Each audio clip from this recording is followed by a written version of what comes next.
Par des guerres, les Occidentaux s'emparent de certains territoires chinois et soumettent la Chine à leurs intérêts. Les guerres de l'opium sont motivées par des raisons commerciales.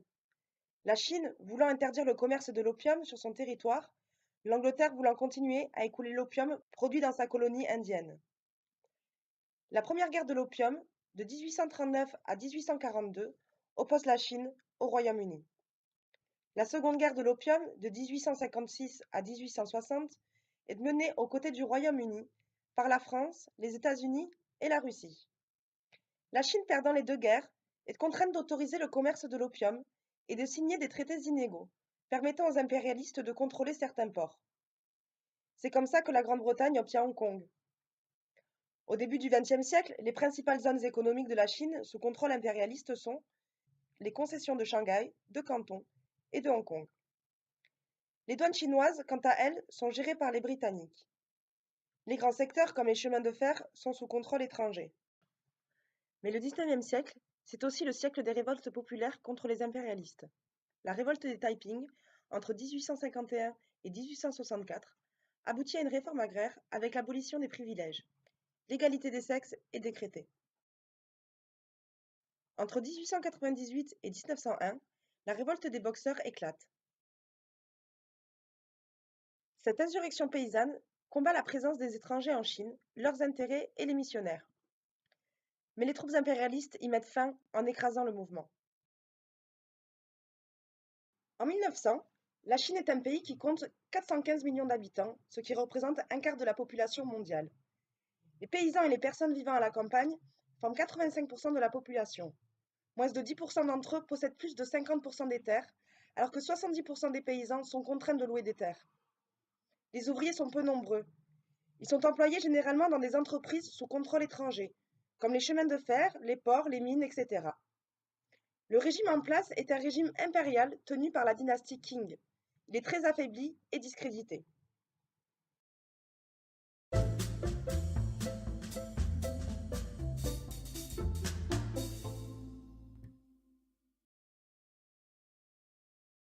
La République de Chine est fondée en 1912. Sun Yat-sen en est son premier président. Il est aussi un des membres fondateurs du Kuomintang. En 1919, à la fin de la Première Guerre mondiale et à la signature du traité de Versailles, les vainqueurs de l'Allemagne attribuent un territoire chinois, le Shandong, au Japon. Le 4 mai 1919, 3000 étudiants manifestent à Pékin. Ils diffusent un manifeste qui proclame « Le territoire de la Chine peut être conquis, mais il ne peut être donné ». Ainsi, ils dénoncent le Japon qui vise à accroître sa domination sur la Chine. La manifestation entraîne le boycott des produits japonais et une grève générale éclate à Shanghai, ce qui paralyse l'économie chinoise. Les étudiants dénoncent entre autres les traditions, le pouvoir des mandarins et l'oppression des femmes. Ils sont favorables à la modernité et aux sciences nouvelles. Après l'instauration de la République, la bourgeoisie chinoise ne parvient pas à maintenir un pouvoir central fort. Cette décennie sera dominée par les conflits entre les différents groupes de seigneurs de la guerre. Ils sont en guerre permanente. En 1921, des intellectuels qui ont participé au mouvement du 4 mai 1919 fondent le Parti communiste chinois. Le premier congrès a lieu le 23 juillet 1921 au sein de la concession française de Shanghai. Il réunit alors 13 délégués venus de 6 provinces et municipalités, représentant un effectif total de 57 adhérents pour l'ensemble de la Chine. Mao Tse-tung fait partie des 13 membres fondateurs en tant que représentant du Yunnan. Le parti croît rapidement dans la classe ouvrière par une activité syndicale qui lui permet de se lier à une classe encore faible. De nombreuses grèves éclatent de 1922 à 1925 dans les usines étrangères, les chemins de fer ou au port de Hong Kong.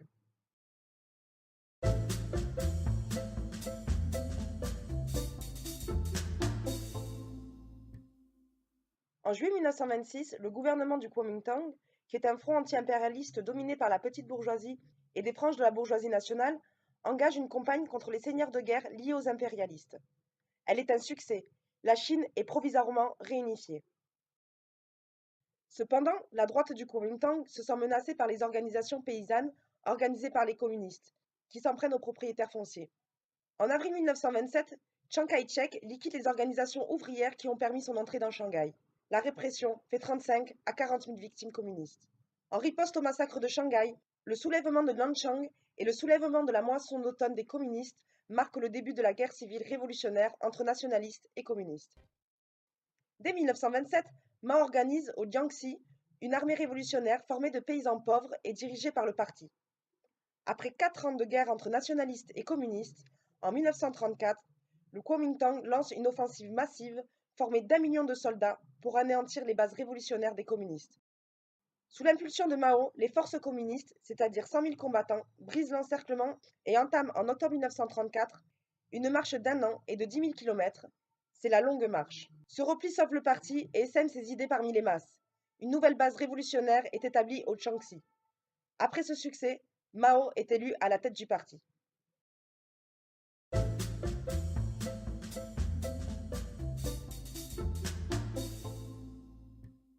En 1937, la partie orientale de la Chine est envahie par l'armée impériale japonaise. Les communistes proposent un front uni au Kuomintang. Cette tactique répond à une aspiration profonde des masses chinoises. Elle est forte au sein même du Kuomintang. Mais le Parti communiste conserve son indépendance politique et militaire. Dans les zones qu'il contrôle, il met en place des organes de gestion populaire. Son crédit s'accroît avec la mise en œuvre de réformes agraires. En 1945, après la défaite japonaise, la guerre reprend entre le Kuomintang et le Parti communiste. En dépit du soutien massif des États-Unis, le Kuomintang est discrédité et battu par l'armée rouge. Chiang Kai-shek se réfugie à Taïwan. En 1949, la victoire des communistes est totale. Le 1er octobre à Pékin, Mao Tse-tung proclame l'avènement de la République populaire de Chine du balcon de la Porte de la Paix qui donne sur la grande place Tiananmen.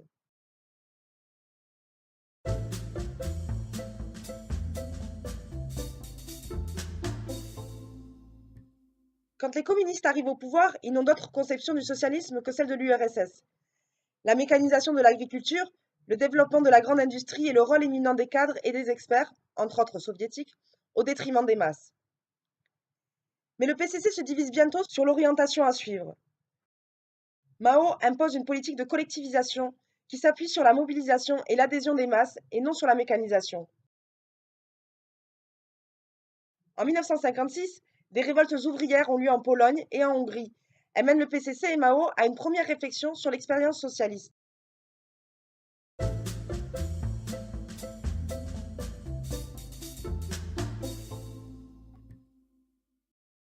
Les communes populaires doivent mettre en pratique 2 mots d'ordre économiques, le grand bond en avant et la marche sur les 2 jambes, agriculture et industrie.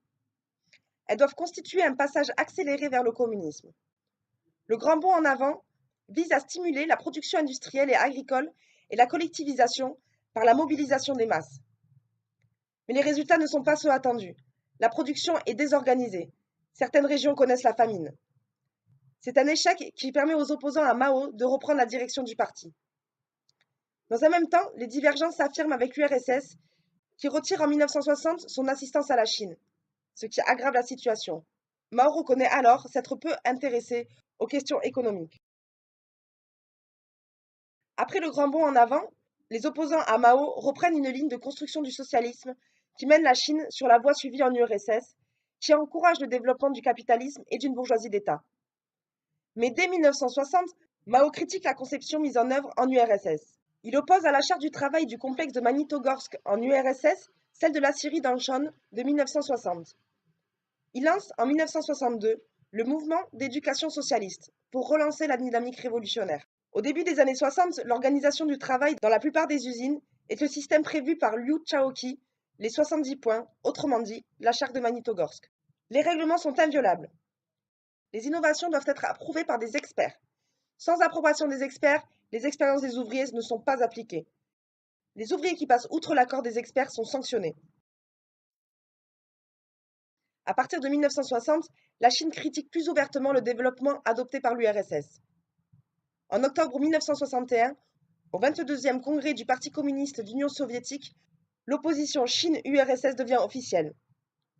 Le 15 juin 1963, le PCC rédige une lettre en 25 points qui critique la politique du PCUS. La rupture entre l'URSS et la Chine est totale en 1965.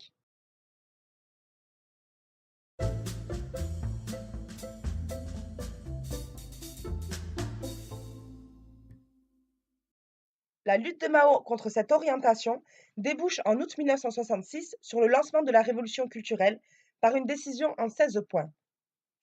C'est une lutte de masse contre les dirigeants engagés dans la voie capitaliste dans l'État et le parti. Elle a un impact immense parmi la jeunesse et la classe ouvrière qui s'organisent en garde rouge et groupes rebelles. Le rôle des cadres est remis en cause. La critique ouvrière est stimulée. L'expression politique s'est libérée par le canal des Dazibao. Ce sont des affiches placardées par lesquelles s'expriment les jeunes révoltés. Les valeurs culturelles chinoises traditionnelles et certaines occidentales sont dénoncées au nom de la lutte contre les 4 vieilleries. Il est mis en avant que la transition sous la dictature du prolétariat n'est pas le résultat mécanique du développement des forces productives dirigées par les experts et les cadres rouges. C'est une lutte de classe ininterrompue pour transformer les rapports sociaux et éliminer la division sociale du travail. À Shanghai, les ouvriers des usines s'engagent dans le mouvement révolutionnaire. Les jeunes révolutionnaires sont d'abord minoritaires, mais ils reçoivent l'appui d'une partie des cadres et de l'armée et prennent le pouvoir. En décembre 1966, les rebelles, ouvriers et étudiants, désirent mettre en place un système semblable à la Commune de Paris. Fin 1967, l'armée intervient contre les rebelles et les étudiants retournent en cours à la fin de 1967. Cependant, les affrontements se poursuivent dans le sud du pays. En 1968, Liu Xiaoqi et Deng Xiaoping perdent leurs fonctions dans le parti et l'État. Zhou Enlai, centriste, s'aligne sur Mao. De plus, l'armée lui apporte son soutien inconditionnel avec Lin Piao à sa tête. Un premier bilan de la révolution culturelle est tiré lors du 9e congrès du Parti communiste, à Pékin, en avril 1969. Parmi les 512 délégués, les 3/4 appartiennent à l'Armée populaire de libération. La gauche maoïste y joue un rôle prédominant. Le nouveau bureau politique est bien loin d'être uni. 3 factions s'y opposent. Lin Piao avec Chen Boda, Zhou Enlai avec le soutien des pragmatiques civils et militaires, Jiang Qing, cadre communiste et par ailleurs épouse de Mao, soutenue par le groupe de Shanghai, qui deviendra ultérieurement la bande des 4.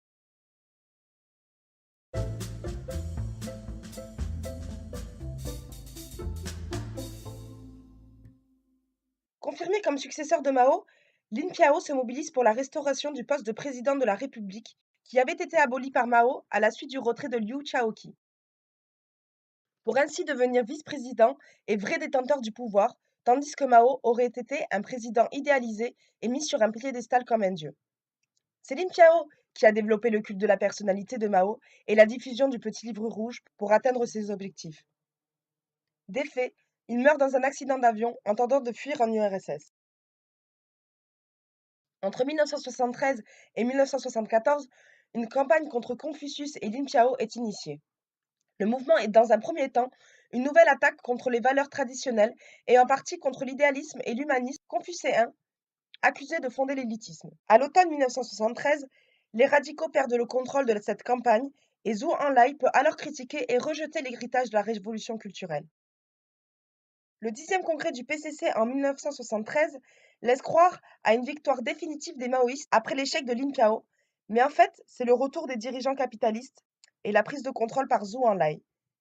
Deng Xiaoping est réhabilité. Mao et la bande des 4 perdent du pouvoir au sein du parti. Ils engagent une campagne pour l'étude de la dictature du prolétariat pour essayer de relancer la révolution culturelle. Elle s'appuie sur l'étude de textes de Marx, Engels, Lénine, mais pas sur ceux de Staline.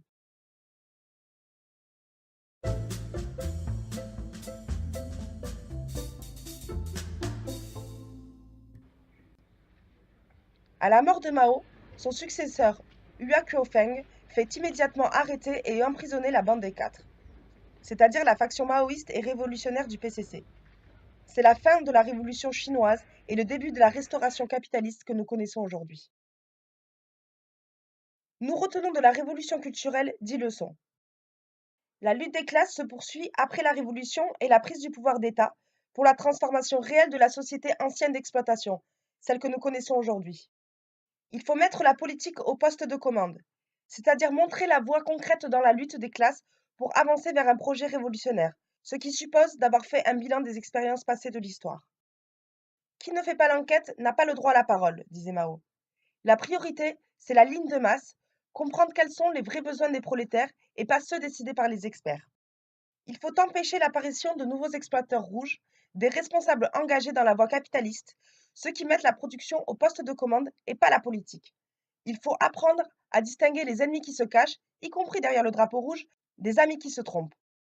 Contre le pouvoir des experts, en économie, en écologie, en politique, en syndicalisme, etc., il faut refuser la délégation de pouvoir et permettre aux prolétaires de tout décider par eux-mêmes. Les élus sont contrôlés par la base et révocables à tout moment. Il faut transformer la production, labourer le terrain pour empêcher les experts, dirigeants et nouveaux bourgeois de reprendre le pouvoir. Travail à la chaîne, de nuit, souffrance au travail, précarité, c'est le travail lui-même qui doit être recomposé pour mettre le prolétaire au cœur. Il faut remettre en cause la division entre le travail intellectuel et le travail manuel, imposer au cadre de travailler la production, permettre aux ouvriers de s'éduquer et de diriger dans la production comme dans la politique. Tout ce qu'un homme fait, une femme peut le faire. Ce qu'une femme fait, un homme doit le faire. Il faut en finir avec l'hyperconcentration de l'espace capitaliste, refuser le gigantisme des villes et des industries, nucléaires par exemple, décentraliser, déconcentrer, développer l'industrie à la campagne, dans le cadre d'un plan centralisé harmonieux de développement économique et social. Il faut faire de la société tout entière une école de l'émancipation ouvrière contre l'éducation élitiste. Il faut mettre la formation au cœur de la société pour permettre à tous de diriger.